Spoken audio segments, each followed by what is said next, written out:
Yeah. All I do is win, win, win, no matter what. Got money on my mind, I can never get enough. And every time I step up in the building, everybody hands go up. And they stay there, and they say yeah, and they stay there. Cause all I do is win, win, win. And if you going in, put your hands in the air, make them stay there. Ludacris going in on the verse cause I never been defeated. All right, hello, good afternoon. Oh, come on, y'all. We need a little bit more energy than that. Good afternoon. Perfect. How are you feeling for Tech Fest Live 2024? Okay, so we are super excited to engage with you. My name is Landi Spearman. I am the CEO and founder of Organized Shift. Okay, so I do want to tell you that this is so not about me. This is really for you, okay? So this is really for who? You. Okay, let's try that again. This is really for who? Us. All right, so we are here to talk to you about our experiences, the things that we've done, some of the challenges, right? And some things that might make you go, okay? As you make decisions for your next steps, whether they be in technology, whether they be in innovation. Do I have any folks in STEM? Ooh, wow. Do I have any folks into gaming? Okay, because I saw a couple things going on. I saw Pokemon Go. What else did I see? Block, what was it? Block something? Oh my gosh, y'all gotta help me with that. Okay, so I wanna make sure that you know that, again, we're here for you. So we have some things that we're gonna ask, questions and things of that nature, but we also want to get you involved, okay? All right, so I have introduced myself, but I have a fabulous young woman to my left. Her name is Janel. Have you all heard of HP? HP Products? Well, that's exactly where she works, and she's going to tell you a little bit about herself.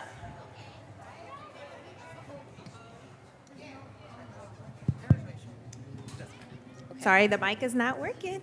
Hi, I'm Janel. I work at HP. You know, they have a lot of gaming products, a lot of fun AI products coming out as well for our laptops, printers, and it's really fun working in tech. This is actually my first time working in tech. I've been at the company for 2 years. I don't have a tech background. I don't have a technical role, so I just enjoy learning every day about tech. And outside of HP, I actually host meetups for curly girls. So if you're a curly girl, come and talk to me. That's amazing. Awesome. And now we're going to meet someone else, another one of my friends. This is like, you all are like in our living room, okay? This is like a living room conversation, right? So when I say that it's for who, because we got some new people coming in the room. So this is not about us on stage, it's for who? Us. Okay, so you all who are coming in, just so you know, you're right on time. We're doing introductions, and you just met Janel with HP. I'm Landi Spearman with Organized Shift, and now you're going to meet my other girlfriend, Dr. Sunny. Go ahead, Dr. Sunny. Tell us about yourself. I wanted to shout out for Janel with the Girls with Curls. I was like, I need to curl my hair just to join that club. So if you have curly hair, definitely, connect with her. My name is Dr. Sunny Zhang. I am actually a professor. Can you believe I've been teaching for 20 years and currently at the University of St. Thomas down the street. But I'm here today representing my education technology company, True Leap. You know, Leapfrog? So, yes.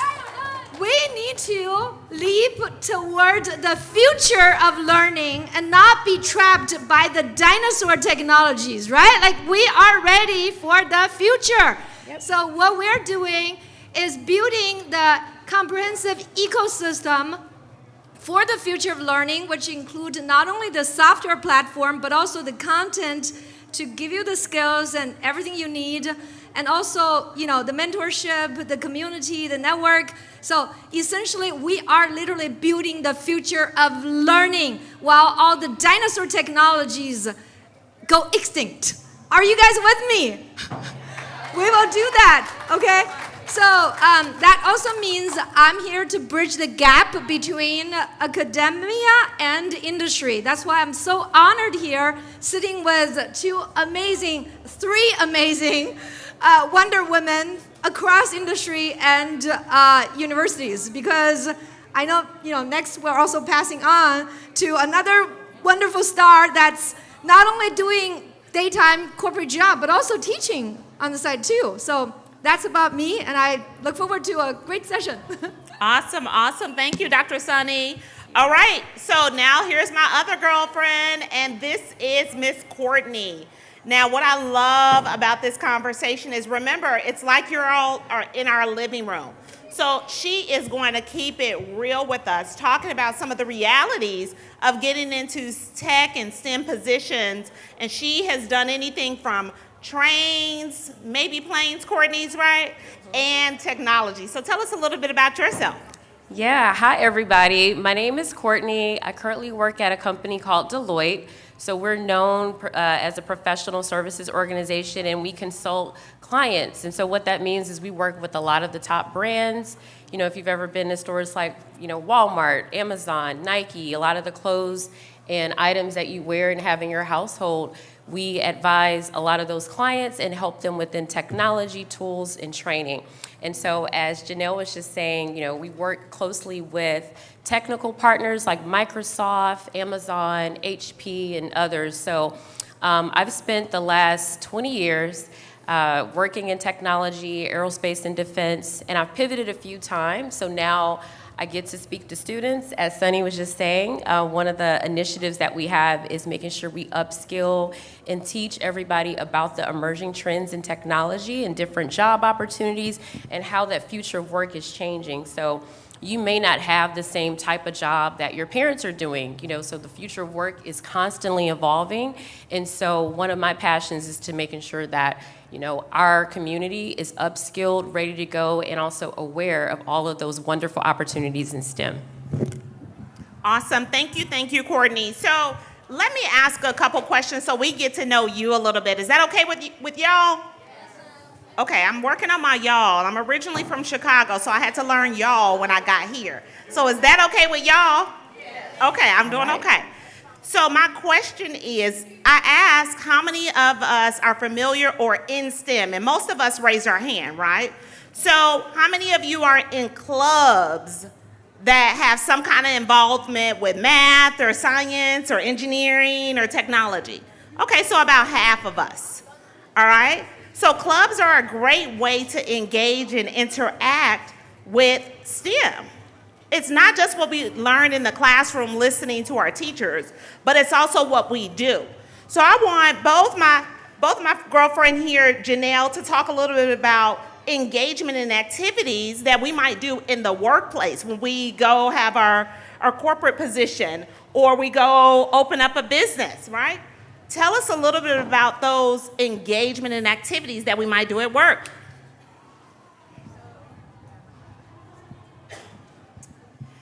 So just like in school, we have school clubs. When you go to work, we have what we call employee resource groups or business resource groups where you can continue to operate like you're in a school club, but it's just in the workplace. You can connect with people that do not work in your team, and it could be different departments. You can have direct contact with like the executive leaders of your company. So this is a good way for you to get involved with your company and get exposure to other opportunities, leadership opportunities, instead of just staying within one group or within your team. So when you are applying for internships or when you have your first job, make sure you tap into those groups because that's going to give you more exposure. So it's very important to build a community and be part of a community, and that's how you will grow in your career.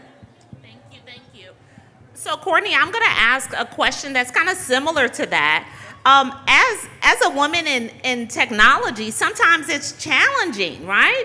Because why, first of all, is it challenging, and how have you overcome some of those barriers? Share that with us. Yep, sure.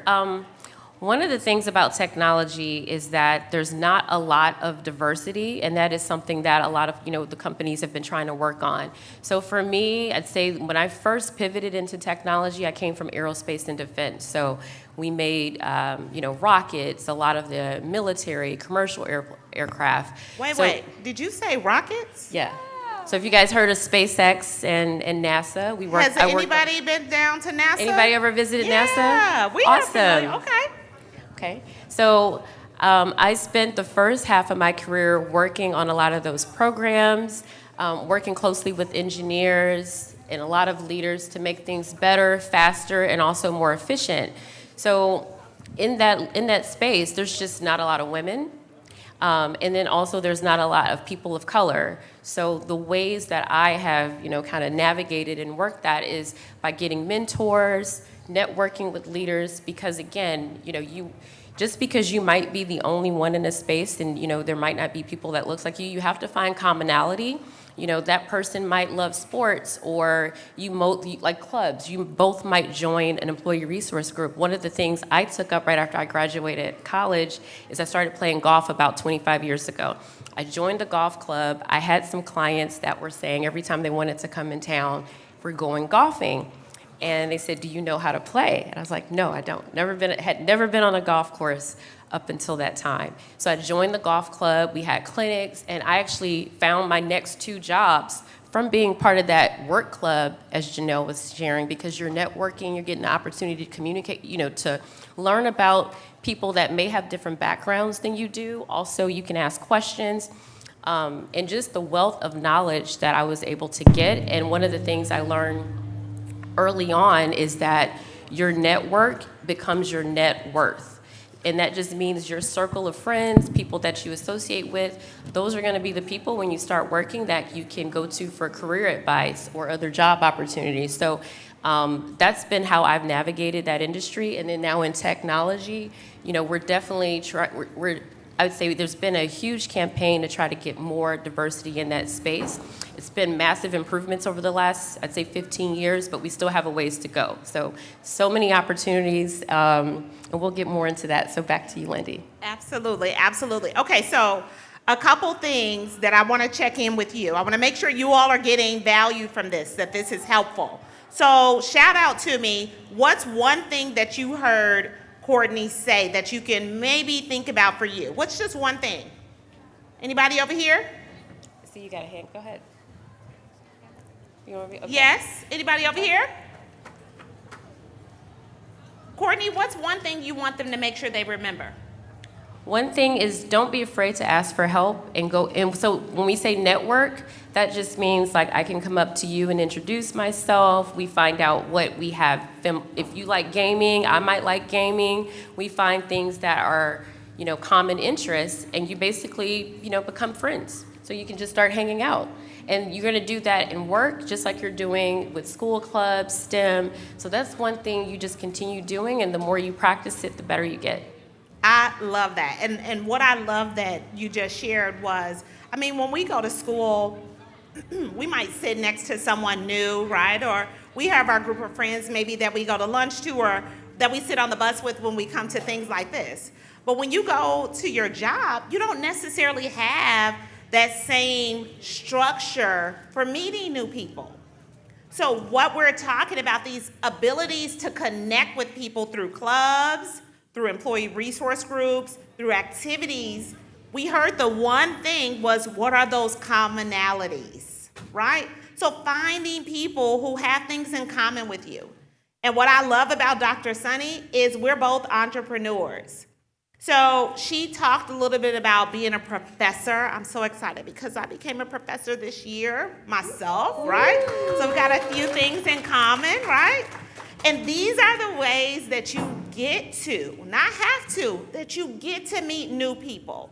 So Dr. Sunny, can you talk a little bit about educational pathways? Like when we're thinking about, I really like gaming, but I like to play games. I don't necessarily know what it would take for me to create one or produce one. How do I follow the pathway to maybe become a creator, a producer, or entrepreneur?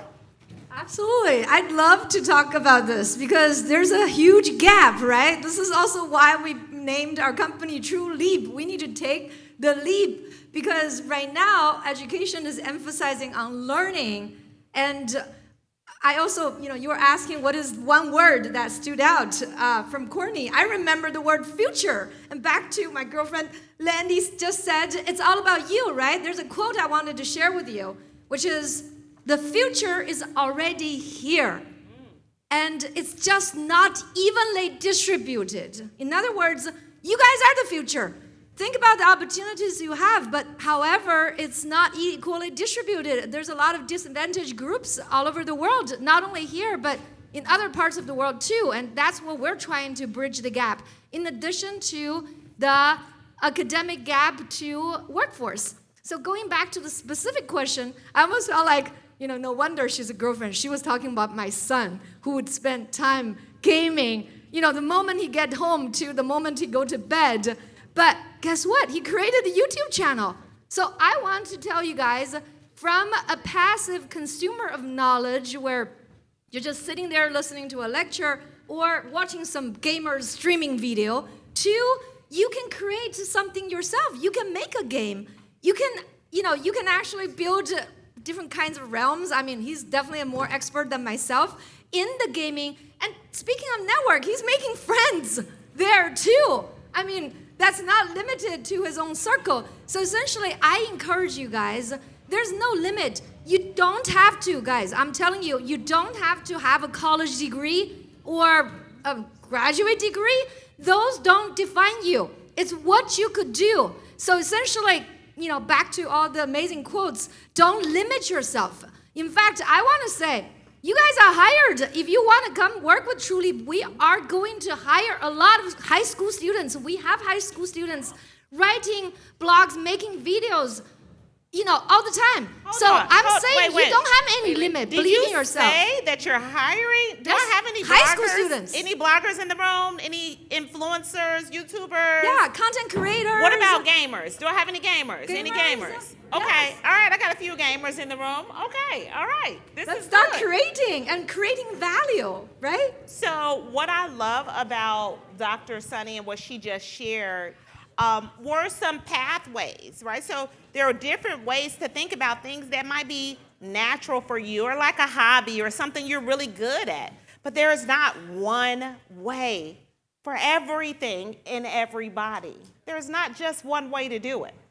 So sometimes being exposed, coming to things like this, seeing what you don't know, right? We don't know what we don't know. And I think that's something that's very important that I think we all have are mentors and role models. Do any of you have role models? Yeah, most of us. What about mentors? Do I have any folks with mentors here? Mentors. A few. Okay, Janelle, can you tell us a little bit about the importance of role models and mentors in terms of exposing us to what we don't know? Mentorship is very important, even in school. You want someone who is vouching for you and your cheerleader and talking about you to other people about how amazing you are and the skills that you have and how you'll be great to join the team. So you want someone who's on your side that's always advocating for you. And that's why it's important to find a mentor or someone that you look up to that will put you in the room, that will give you those opportunities. Don't be quiet. If there's something that you like, if there's a gaming that you like, or anything that you like, and you're able to find who's leading that or works in that team or is part of that group, reach out and let them know, I'm interested, I like what you're doing, how can I get into it? Ask questions and they will bring you along. So you can't be quiet. Remember, closed mouth does not get fed. So when it comes to mentorship, you have to oftentimes seek it. And there is moments where sometimes someone does see something in you and they may just reach out to you, but that's not always the reality. So you will have to ask for mentorship. And if there's someone that you really admire, you can just ask them, like, I really admire you. I really want to do what you're doing. Can you teach me? And that's it. And most times people are very honored when you come up to them and they will help you. Thank you so much. is yours now. There we go. Thank you so much for sharing that. I think this is the perfect segue for us to do a speed round, okay? So we heard that mentorship is important, and just being exactly who we are is more than enough to go and ask someone, hey, can I work on a project for you? Can I do something with you so that I can learn from you? That's also a way of networking, connecting with people, the common things that we might have in common, and maybe getting outside of our box, some things that we don't have in common, to try something new, because we don't know what we don't know. And then we also talked about educational pathways, that college is one way, and it's a huge way to create structure, but there are also other things that you can learn by doing, and you don't have to wait until you get to college or wait until you get into the workforce to start experiencing. You heard Courtney talk about being in aerospace. You heard Dr. Sunny talking about being a professor. You heard Janelle saying, hey, I work with ERGs and employee resources groups in clubs, in the workplace. So my question is for my three girlfriends during our wrap up for the living room conversation with our students. If you were, how many of us are 12? What about 13? Okay, do I have any 14-year-olds? Okay. What would you tell your 12, 13, or 14-year-old self? What would you tell your 12, 13, or 14-year-old self? Don't overthink it. Courtney, you. And name which age. Okay. At 13, I would tell myself to not be afraid to explore something different than what you think you want to do. And that goes back because the world is changing. At 13, I just knew I was going to be an attorney. And then I joined a lot of clubs, and up until college, I kind of stayed that track. And then later, I really got into technology and engineering. So don't be afraid to ask questions. And also get up, as Landi was saying, if you know someone that's doing something that you want to do, don't be afraid to go and ask them, hey, can I shadow you, like in your summers off, spend a few days in their office so you can get a good understanding of like what a day in the life looks like, because sometimes that might change what you think you want to do now from when you turn 18 or 19 or 20 and you get into school or go to trade school. So don't be limited to what you think you want to do now. Just explore as many opportunities as you can. Perfect. Okay. Dr. Sunny, I'm coming to you. 12, 13, or 14, choose the age and tell us what you would tell your 12, 13, or 14-year-old self. Are you guys ready? Yes. So it's a Wait, flashback. let's give her some more energy. Are you ready? Are you ready? All right. Because I have a huge challenge for you. This is a flashback. When I was 12, I wanted to work in the United Nations. And that dream didn't come true, right? But guess what? Right here in Houston, we built the United Nations of Entrepreneurship. Landi knows this. We built it right here. We have people from all over the world who are starting companies at Born Global Collective, our 501c nonprofit organization. So if I were to tell my 12-year-old self and all of you guys, you can build the United Nation of gaming, the United Nation of crochet, the United Nation of, I don't know, like Scrabble or baking, or do you understand? Just go build it, because you don't need somebody to give you a job. You can build it right now. The world is interconnected, and your expertise can help others. You are passionate about something. What I'm challenging you is, yes, you learn, but go ahead and make an impact. Go ahead and connect. You can actually mentor someone. I suggest the 14-year-old just connect right here with the 12-year-old and 13-year-old. Well, some of them are big sisters and brothers, so exactly. That's the other thing. So go ahead and build it. There's no limit. Thank you. Okay, Janelle. This is our last girlfriend, my last girlfriend, wrapping us up. So choose an age. We had 14, and you were how old? 13. Do you mind doing 12? Yes, I can do 12. What I would tell myself and what I would tell you all is that you belong. And I know when I was moving around, when I was younger, to different schools, different cities, I would go to different schools where I would look different from anybody. And even in the workplace, it's still the same. I was like, I might be the only woman. I might be the only woman of color. I'm the only one with curly hair. So I know I look different, and I let that intimidate me for a very long time as a little girl into the workplace. And I think that's that imposter syndrome. And if you don't know what that means, is that feeling when you feel like you don't belong here. And I want to let you know that you do belong. You belong in every room. You belong in tech. You belong in STEM, or whatever you want to do. You belong. And don't let nobody tell you that. Don't let nobody intimidate you. Don't let anybody determine what your purpose is. If you want it, you can get it. And despise if there's people that don't look like you still belong. Yes. Oh my gosh, let's give her a hand. So as we wrap up, I want to first thank my guests. Let's give them a big hand.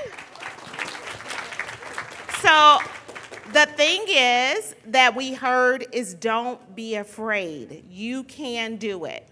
Don't be afraid. Let's say that together. Don't be afraid. I can do it. Again, don't be afraid. I can do it. I love that. And with that, I want everybody to put their right hand up. And we're going to buckle up. I'm going to say it's time for a shift, because I want you to shift your mindset to know that you can do it. So right hand up. It's time for a shift. All right. Give yourselves a hand. Thank you so much. All right, we got time for a couple of questions. We have time for a couple of questions. Who has questions for the women in tech? Any questions? I saw you put your hand up. What you doing? What's going on? LeBron, behind Come here. You don't want to put your hand up? Don't be scared. What's your name? Chloe. Chloe, what's your question? Okay. So, as basically, what was your biggest struggle in pursuing your career? I can start that off. So I can tell you, I'm originally from Chicago, and I grew up in businesses where I was your age, ringing up on a cash register in my family's store. We had a grocery store. And when I went to college, the biggest challenge that I had was understanding, how do I fit into all of this? Because I had learned how to be a leader. I went and did clubs. I was very, very active. But in the workplace, there were so many people. I didn't know how I fit in or how I mattered. And so my biggest struggle was overcoming in my own mind, knowing that I was the right person and I was good enough to be there. When I graduated from University of Michigan, when I went to Michigan, I was 17 years old. Nobody in my family was going to my school. Nobody from my high school was going to my school. It was me by myself. Y también habla español. Y durante este tiempo puede... Yes, and I speak another language. Because when I was 19, I went to Spain to go learn to speak Spanish because I wanted to be able to communicate with more people. But I can tell you that challenge of being in a country by myself made me be able to be friends with any and everybody in the world today. And today is interconnected. If I may address that, because I want to echo what Landi just said. I didn't think I could. Anybody feel frustrated by, I don't know if you guys use Canvas or Blackboard? Everybody have traumatizing experience looking for assignments, and I mean both teachers and students, right? I've been suffering for 20 years. I've been teaching for 20 years. I didn't just start with COVID, but I never thought I could do something better. So we actually built the future and easier, accessible and easier to use version learning management system. And back to Landi's comment, I just wanted to say, you can do it. Like when you see a problem, you can actually go ahead and fix it. But when I was suffering all the frustration, I didn't think I could be someone that come up with a better solution. I want you guys to think about this. When you see some pain, when you're feeling it, there's no limit. You can do this. Great question, Chloe. That's awesome. Let's give it up for the women in tech.